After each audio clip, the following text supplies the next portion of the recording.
جسے اللہ دے اور وہ خرچ نہ کرے 82 دفعہ قرآن میں آیا ہے خرچ کرو خرچ کرو خرچ کرو، سخی بنو۔ اللہ کی سخی سے دوستی ٹوٹتی نہیں اور کنجوس کے ساتھ دوستی لگتی نہیں۔ عبید اللہ بن عباس اہل البیت، ان کی سخاوت کے چرچے تھے۔ کسی نے پوچھا آپ نے اپنے سے بڑا سخی بھی دیکھا ہے؟ کہنے لگے ہاں دیکھا ہے۔ کہاں؟ کہ میں سفر میں تھا، بارش شروع ہو گئی، صحرا تھا، ایک بدو کا جھونپڑا ملا، میں نے کہا پردیسیوں کا آؤ، اس نے پورا اونٹ ذبح کر دیا، 2 ہم آدمی اس نے اونٹ دیا، میں حیران پریشان، پورا اونٹ ذبح کر دیا، ہمیں کھلایا، بارش چل رہی، اگلے دن دوسرا ذبح کر دیا، اور میں کہ حالی تک کل اللہ اتنا گوشت پہ ہے تے اے کیوں کیتی جانا ہے؟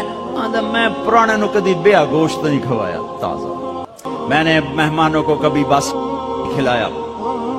تیسرا دن آیا، بارش تھی، تیسرا اونٹ ذبح کر دیا، کہ میں 7 دن بارش ہوتی رہی، میں وہاں پھنسا رہا، روزانہ نیا اونٹ ذبح کر کے مجھے کھلاتا رہا۔ انہیں کتنا کھاونا ہے؟ 1 سیر 2 سیر، کہ بس یہ ہم سکھا لیں گے۔ میرا مہمان باسی روٹی نہیں کبھی کھایا کرتا، کہ وہ مجھ سے بھی بڑا سخی تھا۔ حاتم تائی سے کسی نے پوچھا اپنے سے بڑا سخی دیکھا؟ کہاں دیکھا ہے؟ ایک رات سفر میں تھا، رات ہوئی، ایک نوجوان بدو کے گھر اترے، اس نے بکرا ذبح کیا اور اس کا گوشت بنایا، اس کی سری لایا تو میرے منہ سے نکلا سری بڑی بڑھیا بنی ہوئی ہے۔ اس کے بعد ہمیں نہیں پتا، اور اس سریاں لا لا کے بھون کے کھلاتا رہا کھلاتا رہا کھلاتا رہا۔ جب صبح ہوئی تو ہم نے دیکھا 100 بکرے ذبح کر کے ہمیں کھلا دیے تھے، کل کائنات اس کی 100 بکرے تھے۔ میں کہا ایک ہی کی تھی، پرانے دا شوق تو پورا کرنا ہے نا۔ تو کہنے لگے حاتم تائی، میں نے کہا اس کو 100 اونٹ انعام دے دیے جائیں۔